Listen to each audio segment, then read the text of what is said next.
And as long as you say next slide, I'll be here to control the PowerPoint for you. Thank you. No problem.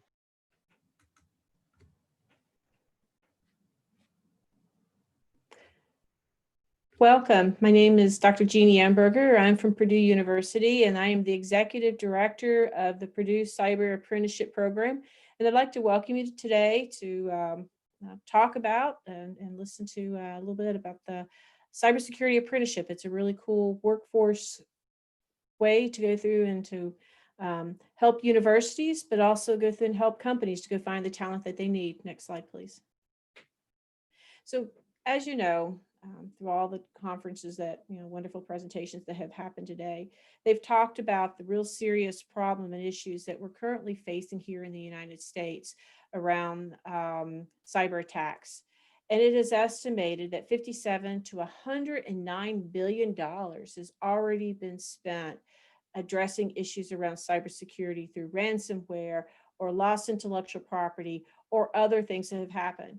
And of course, we all automatically think of various nation state actors such as Russia and China, Iran, and so forth.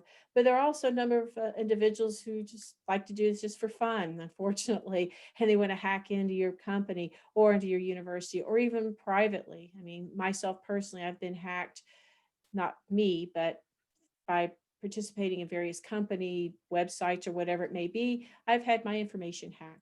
So I understand what individuals are going through. Next slide, please. And not only is it an issue for companies with the money that they have to pay out to go through and address and deal with a lot of the lost intellectual property and the downtime and the embarrassment to their company. And we all can think about the many companies that are out there that have lost lots of money, lots of brand recognition and embarrassment because of the attacks. But companies are also struggling on the other side of getting enough talent to go through and address the issue of being able to get individuals who will come in and work for them, or even upskill individuals internally. And we can can take that to the next level when you stop to think about the percentage of workers who are minority or women in this particular space. It's very small, as you can see from the numbers here on the screen. As far as the percentage of overall from the workforce, the diversity and the lack of inclusion that's happening in the area of cybersecurity and the cybersecurity professionals is pretty significant. So what can we do to go through and make changes? Next slide, please. And I'll go ahead and let you finish it, Bill. So if you click it twice, please. So the recruitment is really part of the issue. We stop to think about the companies and how they're going through and addressing a lot of this. Companies can go through and essentially rent talent, meaning by use of a contractor to go through and to work. And it's very temporary, it can be quite costly.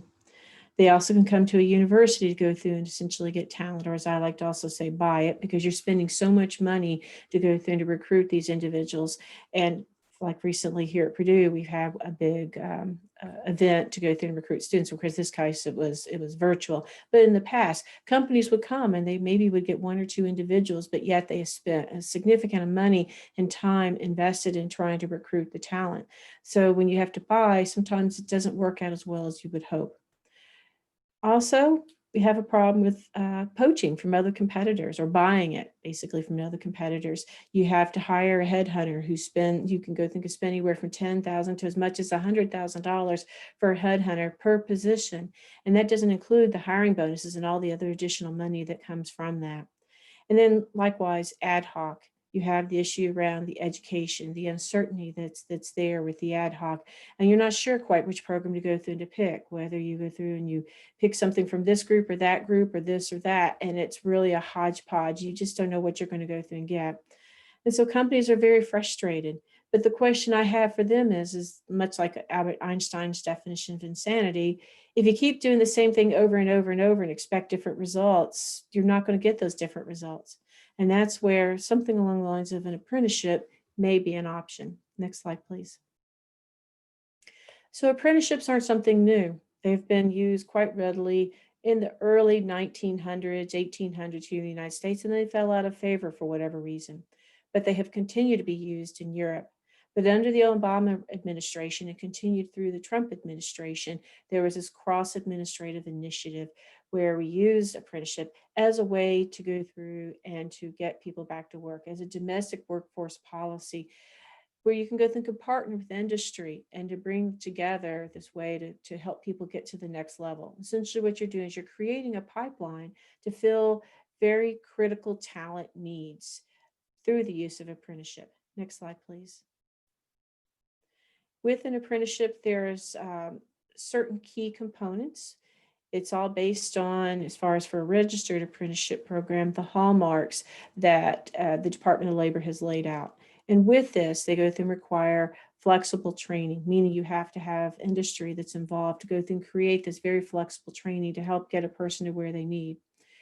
You also have this designation where you use industry recognized credentials. So the Department of Labor is working on information that comes from the federal government's work with companies and others that designates what are the credentials a person needs to achieve and to be effective in that position. And more importantly, this individual, when they start working, it is they work and they start earning on day one. They get mentorship from day one. They get on the job learning from day one. Next slide, please. So when you define an apprenticeship, it's really built around 4 areas. It is very much employer built, meaning with this that you work with industry to go through, and they're using this as a recruitment tool to train and to retain individuals who are highly skilled.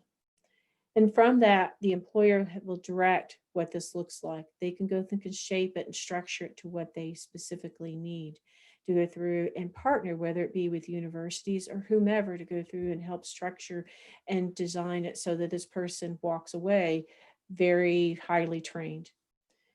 Many will go through and think about this as an internship. Sometimes they'll call it as an internship. Well, really, I like to go through and say it's the internship at the next level. If you took the internship and a co-op and you put them together, now you're talking about an apprenticeship. And by this, I mean you have an individual who is starting on some very meaningful projects, much like if you had an internship or especially a co-op. But unlike those programs that are temporary, where a person comes and goes, or they just there for a short time, this person stays and they continue to grow in their skills and their capabilities. And with this, as they grow, you as the employer is coming in and designing this very formal type of program where they have actual classroom type training, where they're designing and getting this mentorship and on the job learning. And essentially they get these pay progressions that the company decides where they start and what they get as they move through. Next slide, please. And as with any registered apprenticeship, they have various key core components. They're all hallmarks of what the Department of Labor says is required as part of a high quality apprenticeship program, meaning business must be involved. They must be vested. They have to go through and have the on-the-job learning and help to go through structure and design because they really know what's best. They provide this on-the-job training or this learning where there's 2,000 hours that a person must go through and undergo as far as work that is supervised. However, a little caveat to this is that as an employer, you're able to go through and say, hey, I'm going to hire this person over here and she has this much experience, so I'm going to give her credit. That's the beauty of it, is because you have that flexibility. You also provide some type of related instruction. And in the case of registered apprenticeship, and specifically like with my grant and others like it, this is where the universities come in and can go through and can help a company to help individuals learn what they need to do, this related additional instructions. And then as this person continues to grow, they get rewarded. So the best way of thinking about it is if you have a football field, you've got one end zone to the other end zone, the goalpost, and in between you've got key marks. And when a person hits a certain mark, then they get to get a pay increase. And they know what it takes to get to that point and to the next point and to the next point. And when they cross that, that's when they go through and get the pay bump, because that's the incentive to continue to work. And it also is the incentive to go through and help train and get them to the point where they need to be. When the person finishes, they walk away with a nationally recognized credential, meaning not only do they go through and get their certificate from the Department of Labor, but other education and other certifications that will go through and essentially wrap around this person to show that they're highly competent and skilled in this particular area.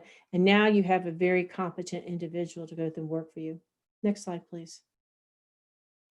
So the return on investment, companies will go through and say, oh, well, how much money does a person go through and make? You know, is there really a lot of investment? And more importantly, me as a company owner, you know, I'm going to put a lot of time and money and effort into this. Am I really getting anything back in return? Well, most definitely you are. With respect to that, you are actually gaining quite a bit when you stop to think. The Department of Labor has done a fair number of studies, and for every dollar that's spent on an apprenticeship, you get $1.47 return on investment. And that's across all industry types. There have been some studies that have shown greater return on investment for every dollar that's spent. So it's significant. Additionally, a study that was conducted and sponsored by the European Commission that looked at STEM-based, more specifically an engineering-based apprenticeship. And I like to use that as kind of a parallel to this because, again, cybersecurity is also a very intensive type of program to go through and to learn. And what they show is that after the first year, within the first year, that's really where companies expending the most money. And by the time they hit year 2, they're net neutral. By the time they hit year 3 of the person being in a 4-year apprenticeship program, they're already seeing a positive return on investment. So think about that. If you've got a student that's in school, you can't come back and say the same type of thing. But instead, you've got this individual that you're coming in, you're training, you're molding, and they're understanding your culture and everything that you need. And as one company that is a participant in our program says, I molded this person to what I need. That's really what this does. You've molded them, and now you're actually seeing a positive return on investment. Additional studies have also said, if you look at traditional college grads out of their first job, that 70% of them are planning on leaving within the first 3 years. And think about it. If you have 30% of your HR budget is spent towards recruitment of individuals, and which is what it is. SHRM has done that study, and they said 30% of your HR budget is devoted to that. Some may go through and require more. So if you have it where you have this revolving door where people are constantly going, that's a lot of money. That's a lot of operational costs that you could spend elsewhere. Now contrast that with apprentices. 89% of these apprentices are still employed 3 years upon completion of their program. Now think back to what I just said in the prior point. You recoup costs definitely within year 2, net neutral. By year 3, your return on investment, and they're still in the training. And you're saying this person 3 years post training is still there. So you really see this is a viable option for training and keeping top talent in your program. Additionally, 81% of employers saw increased productivity, and 66% of the employers who were surveyed said that they saw an increase in competitiveness. So overall, what this says is that you have a great human resource development tool that can help you to go through and to bring individuals in and to retain this wonderful talent. Next slide, please. So how does it work? Next slide, please. So I'd like to introduce what I call the PCAP team. And PCAP stands for the Purdue Cybersecurity Apprenticeship Program. We have the West Lafayette group, myself, that's where I'm located, but actually there's more than just the West Lafayette under that little box. But in there, we have our minority outreach program. We also have talent recruitment. We have our Purdue Leadership Academy. And we also have our educational partners that provide a tiered educational component, which I'll talk about that in a few minutes, as well as a cyber range component, all kind of tied there, affiliated with the West Lafayette. We also have NC State with Dr. Carla Johnson. She is our evaluation and metrics guru who works with us and supports us in doing a lot of our evaluations and such. We also have a Refori Corporation who has developed our PCAP portal, which companies and apprentices and prospective apprentices all access. And it is the dashboard, and as part of this, they have aptitude tests. And everything we do is based on the NICE cybersecurity framework. And of course, we also have FASTPORT, which is our Department of Labor intermediary. And what they do is they not only help us with the recruitment of apprentices as well as companies, but they also help support companies in their DLL reporting as well as provide technical assistance. And I always like to point to them as the easy button for companies. Next slide, please. So let's go through and dive down to this a little bit more. And I'm going to take it from the perspective of a company. And I think I may have a number of universities that are also here. And if I get time, I may go through and chat a little bit about that as well, how universities may focus on this. But from an employer, how this would work is that we would bring this individual in the company. They would get signed up with lots of paperwork from the Department of Labor. Well, not a lot, but there is some paperwork that they have to do, as any good federal government program. You do your paperwork. And then once they're set up, they're allowed access to our portal where all of our apprentices are essentially prospective apprentices, let me amend that, are essentially they're waiting for a company to go through and to hire them. And then essentially what happens is that the individual, the company will go through and designate who there's going to be the main points of contact. And we'll work with them to go through and figure out, okay, what level of education are you in general does the company want for their apprentices? How can we go through and help you with that? And I'll talk a little bit more about what that is. Beyond that, we go through and we then work with the apprentices once they have been selected and hired, or if they're an internal person, they've identified, again, whoever it may be, the paperwork is completed. And then we work with this apprentice to go through and help them as far as their leadership academy, opportunities to train on the cyber range, and other types of activities that are affiliated with our particular program. So that when the company is finished training this individual, they actually have someone who's highly competent, they're certified, and the potential for retaining them is far greater. Next slide, please. So let's go through and talk about the different levels of education. And as I said, we have, I guess I like to say, 4 tiers. I like to go through and start with the badges and certifications because it's very important for individuals to go through and get a certification, whatever it may be, and the company helps to decide that, as well as badges. We have an assortment of badges that a person can go through and can put together. In addition to that, we have where a person can get a 1-year certificate, or they can select from 2 associate degrees, all of this online from Vincennes University. They can get a bachelor's degree from Purdue University, which is a BS in the cyber information and technology, the major in cybersecurity. Again, online through Purdue Online, as well as a master's, which is a master's in cybersecurity and trusted systems, which is offered through the Purdue University component of IUPUI. And I'd like to point out, again, everything's based on the NICE cybersecurity framework because we feel that is so important, and that is the direction that industry is moving towards. Many of our programs are ABET accredited, as well as NSA accreditation as well. Next slide, please. So let's talk a little bit about the portal. Once a company is into the paperwork and everything's completed, we go through and help them get logged into the portal, and then they could go through and start searching. And what you see right here is a heat map that essentially allows a company to go through and to see who do I want to go through and hire, where are they at? Maybe I've got 4 or 5 different locations and I can see where these folks are located. In addition to that, once I begin to narrow down who I'm interested in interviewing possibly, I go through and can review a lot more of their profiles and what are they all about, and I go through and can pick and select. Likewise, I can go through and do the same for folks that are external to my company or internal, whichever way I want to go through and take it based on my human resource strategy. I can go either way and flex to bring a person in. And then once I have that person on board and they're in the system, then I can continue to monitor their progress and skills gap. And what's important about this, and I want to make sure I emphasize this point, is that because we use the NICE framework in the way that Reforia has the system set up, we can go through and quantify how a person is progressing. I can go through and see where there are skills that are missing and be able to go through and address that with the apprentice that I currently have in my system. Next slide, please. As I mentioned, we do have a minority component.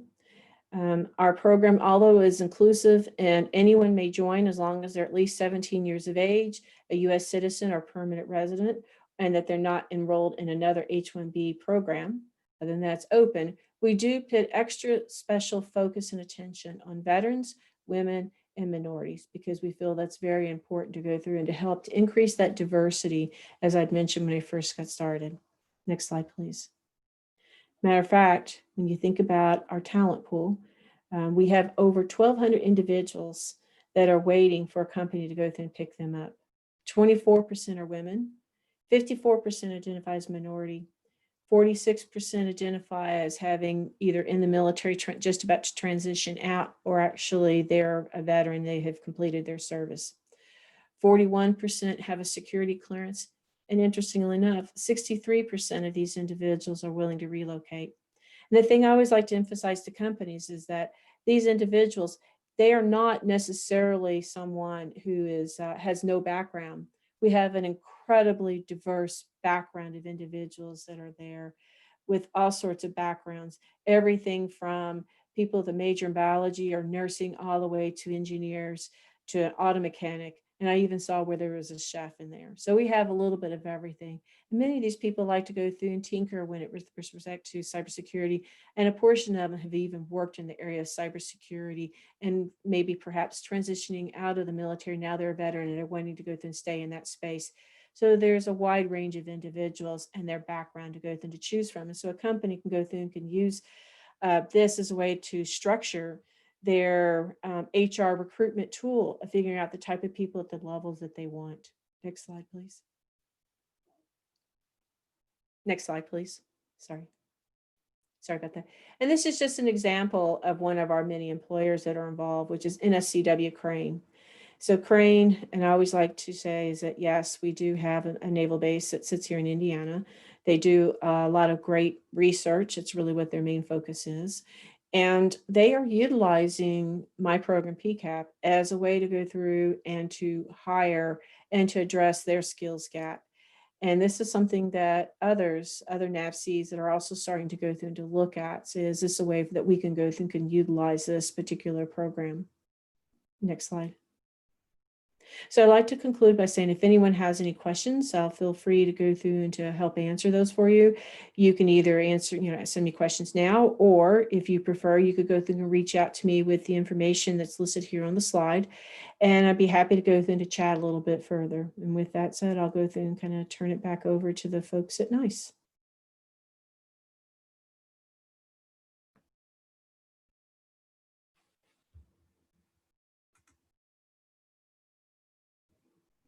Okay, well, right now it doesn't look like we have any specific questions. And so I think what we'll do is we'll just turn it back over to Randy or your team if you all want to go through and kind of finish wrapping some things up and talk about whatever your next sessions are for tomorrow or the next day.